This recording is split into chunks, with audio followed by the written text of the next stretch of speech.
hampir semua orang mengingini berkat, dan karena itu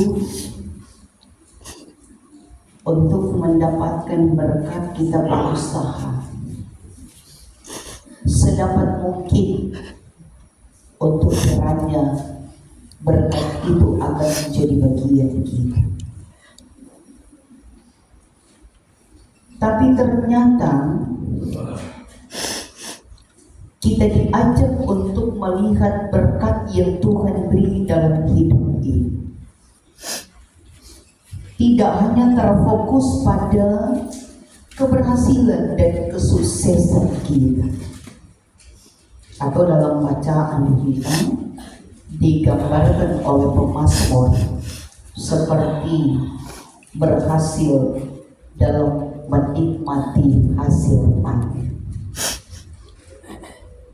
Tetapi bagaimana kita melihat berkat Tuhan dalam hidup lewat kekuatan dan kesehatan? Bagaimana kita bisa melihat dan memahami tetapi juga mengalami berkat nafas hidup yang Tuhan anugerahkan bagi kita? Itu adalah berkat yang terindah dan sangat berharga, yang kita tidak dapat beli itu di mantos. Orang tidak bisa beli itu di pasar, orang tidak bisa beli di warung. Orang tua tidak bisa memberikan itu, sesama kita pun tidak bisa memberi. Cuma Tuhan. Kalau hasil panen, kalau orang Karangkot soalnya mau menikmati hasil usaha lewat panen, tapi orang mau panen di pasar kan. Semua yang seorang butuhkan pasti ada di pasar, pasti ada di mantos, di mall. Walaupun memang mall sementara belum dibuka, tapi segala sesuatu yang menyangkut berkat secara materi, dimanapun kita boleh menikmati pasti itu ada. Tapi soal hidup, nafas kehidupan, kekuatan dan kesehatan itu tidak diperjualbelikan, tetapi hanya ada dalam sebuah anugerah dan kasih Tuhan. Karena itu di Mazmur 67 mengajarkan kita bahwa berkat bukanlah tujuan akhir, tetapi sesungguhnya berkat adalah sarana agar nama Tuhan dikenal, agar nama Tuhan disembah dan dimuliakan oleh seluruh dunia. Pemazmur memandang hasil panen bukan sekedar keberhasilan pertanian, tetapi mereka terfokus pada bukti kesetiaan Allah kepada umatnya. Karena itu dalam bagian bacaan kita dituntun oleh tema tanah telah memberi hasilnya, Tuhan Allah memberkati kita. Mengingatkan bahwa setiap hasil yang kita nikmati berasal dari Tuhan dan harus dipakai untuk kemuliaan-Nya. Dalam kehidupan bangsa Israel, hasil tanah sangat menentukan kehidupan. Mereka hidup sebagai masyarakat agraris yang bergantung pada hujan, kesuburan tanah, dan musim panen. Bangsa-bangsa di sekitar Israel percaya bahwa dewa-dewa kesuburanlah yang memberikan hasil bumi, tetapi umat Israel mengakui bahwa hanya Tuhan Allah yang memberi hujan, hanya Tuhan Allah yang menerbitkan matahari, dan hanya Tuhan yang menentukan musim dan hanya Tuhan yang akan memberikan panen. Orang boleh bandingkan dalam kitab Ulangan 6 ayat 8 ayat 17 sampai 18. Karena itu dikatakan, ketika tanah menghasilkan panen, mereka tidak memuji alam atau keberuntungan, tetapi umat Israel memuji dan memuliakan dalam penyembahan kepada Allah di dalam Yesus Kristus yang telah menganugerahkan dan menyiapkan itu. Sehingga di Mazmur 67 juga mempunyai dimensi misi. Dikatakan bahwa berkat Allah kepada Israel dimaksudkan supaya semua bangsa mengenal Allah. Dan ini sebuah pengingat kepada umat akan janji Allah kepada Abraham. Dalam Kejadian 12 ayat 3 berkata, olehmu semua kaum di muka bumi akan mendapat berkat. Dengan demikian berkat Tuhan selalu memiliki tujuan yang lebih besar daripada sekedar kesejahteraan kehidupan pribadi. Saudara-saudara, mari kita melihat dalam ayat yang sudah kita baca pertama sampai yang ke-8. Termasuk Mazmur ini adalah Mazmur pujian dan syukur. Dan banyak ahli perjanjian lama berpendapat bahwa Mazmur ini dipakai pada perayaan panen atau hari raya Pondok Daun, ketika bangsa Israel mengucap syukur atas hasil bumi. Saudara-saudara, karena itu menarik sekali untuk kita boleh memahami. Pertama adalah bagaimana Allah yang penuh kasih mendahului berkat dalam tuntunannya. Dikatakan bahwa kiranya Allah mengasihani kita dan memberkati kita, kiranya Ia menyinari kita dengan wajah-Nya. Artinya bahwa pemazmur tidak terlebih dahulu meminta kekayaan, tetapi yang diminta oleh pemazmur adalah belas kasihan Allah, wajah Allah, lalu berkat Allah. Dalam bahasa Ibrani dikatakan Hanan, artinya mengasihani, menunjukkan kasih karunia. Dan Barak memberkati, memberikan kehidupan dan kelimpahan. Panim arti adalah wajah menunjuk kepada hadirat Allah. Artinya bahwa sebelum berkat materi datang, yang terutama yang umat Israel harapkan dan rindukan adalah sebuah kasih karunia dan kehadiran Allah. Tanpa kasih Allah, berkat dapat berubah menjadi sebuah kesombongan. Tanpa wajah Allah, kelimpahan tidak memberi damai. Karena itu urutannya jelas yang dikatakan oleh pemazmur: kasih Allah, hadirat Allah, dan berkat Allah. Kita diingatkan jangan hanya mencari tangan Tuhan yang memberi setiap berkat, tetapi carilah wajah Tuhan yang menyertai kita. Mencari wajah Tuhan adalah kita diberi kesempatan mempersembahkan hidup kita dalam persekutuan dan menyembah kepada Tuhan dalam hidup ini. Kita mulai dalam kehidupan keluarga, tetapi juga kita lakukan itu dalam pekerjaan dan pelayanan. Artinya bahwa kita mampu mengutamakan dalam hubungan dengan Tuhan, sebab dari sanalah berkat sejati mengalir. Karena itu bukan cuma orang taruh di status kan. Doakan apa yang kita kerjakan dan kerjakan apa yang kita doakan. Tapi mari orang berkomitmen dengan sebuah pernyataan itu.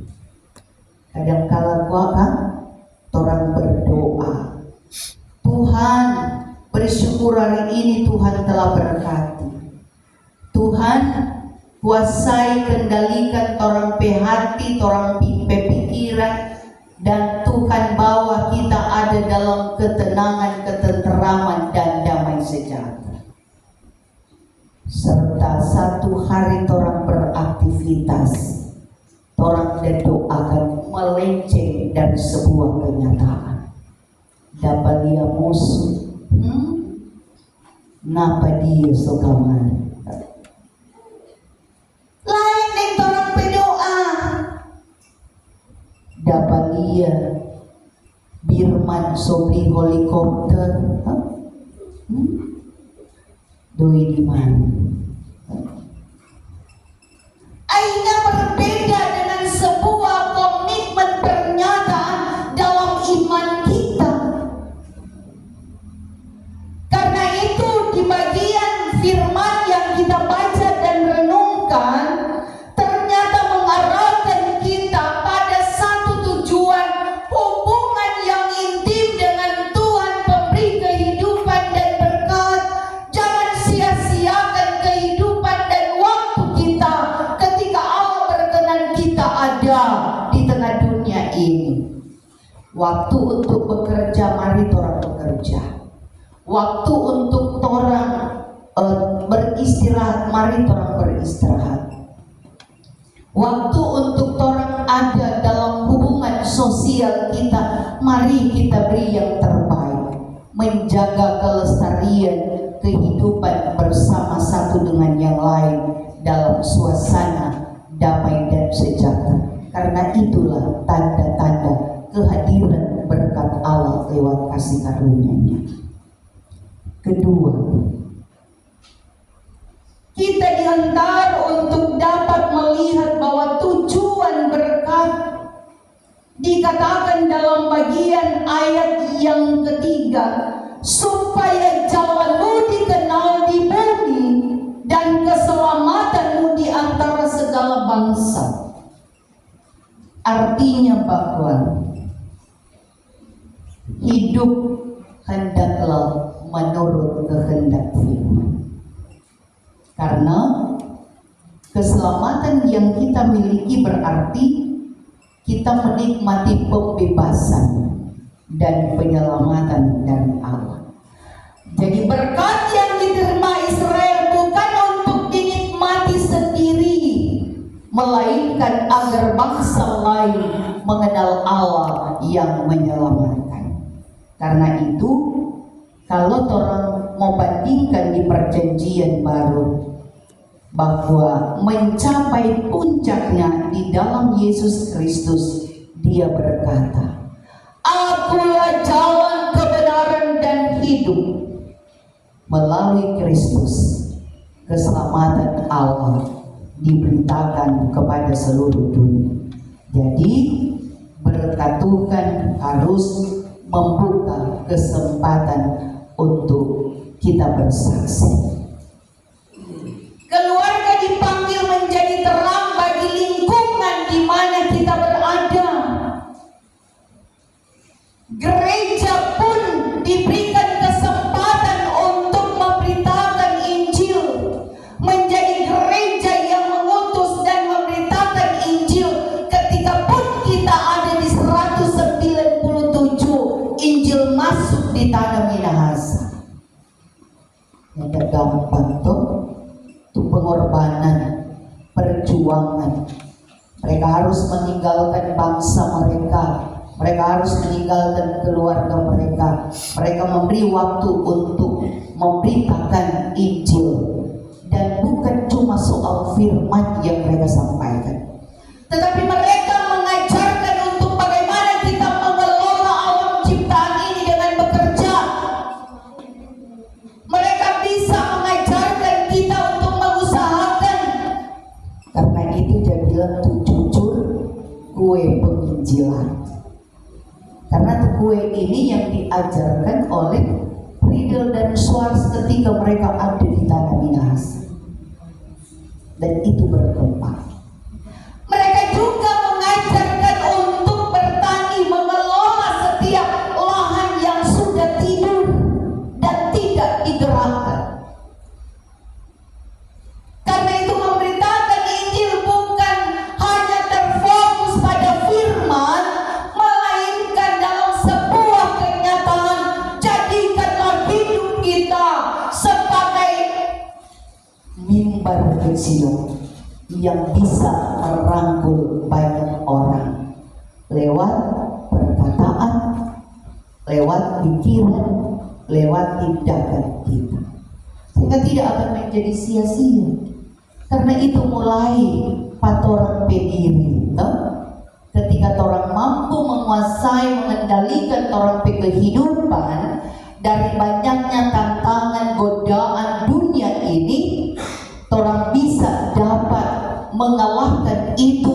Maka ketika orang ada di keluarga, orang mampu untuk bisa menerangi kehidupan keluarga kita dan akan berdampak pada persekutuan gereja dan masyarakat. Sehingga di ayat 4 sampai 9 dikatakan, kiranya bangsa-bangsa bersyukur kepadamu. Artinya kalimat ini diulang kali untuk kiranya membawa pada tujuan akhir berkat adalah sebuah penyembahan kepada Tuhan. Dan memang ini ditekankan dalam keakuan kita, percaya kita sungguh kepada Tuhan bahwa Allah sanggup untuk memulihkan keadaan. Dikala kita bergumul dengan setiap pekerjaan kita, mari orang ketuk pintu hati Tuhan. Tuhan, kita mau minta Pak Tuhan.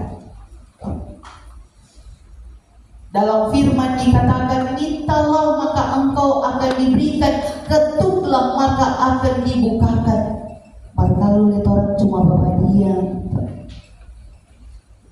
ada waktu takut mau terbuka, pada akhirnya pendam sendiri. Kali orang bilang, lu kayak pada rumah berapa kilo dong turun, kan? Ada komang tuh kelebihan. Tuh orang kelebihan itu yang ibu bilang tadi, tuh firman PLB, tuh firman berkat yang Tuhan beri, jadi sewot Pak firman sabar. Karena itu kita selalu diajar untuk ada dalam keseimbangan. Waktu kita meminta kepada Tuhan, waktu kita untuk bersyukur kepada Tuhan, dan waktu kita untuk menjadikan berkat bagi banyak orang. Karena itu jangan pakai sendiri apa yang sudah Tuhan beri pada orang. Orang sampaikan itu bagi orang lain, bukan cuma kata orang. Orang paling kan dapat saksi cuma karena dengar orang bilang, sehingga orang sebagian bodoh pada orang. Orang ada bawa-bawa, akhirnya itu yang ada bawa itu dapat bully. Karena itu orang diberi kesempatan Tuhan untuk mempergunakan mata melihat yang baik. Orang diberikan Tuhan pikiran yang sehat dan jernih.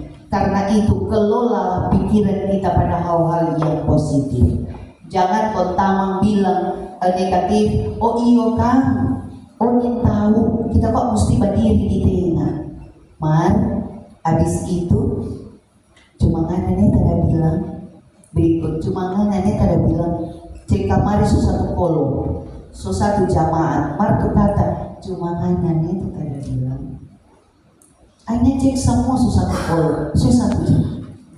Karena itu Daud mengingatkan kepada kita dalam ayat 5 mengatakan, engkau memerintah bangsa-bangsa dengan adil. Karena itu keadilan Allah berbeda dengan keadilan manusia. Allah memimpin kita dengan kasih-Nya. Allah menghakimi kita tanpa pilih kasih.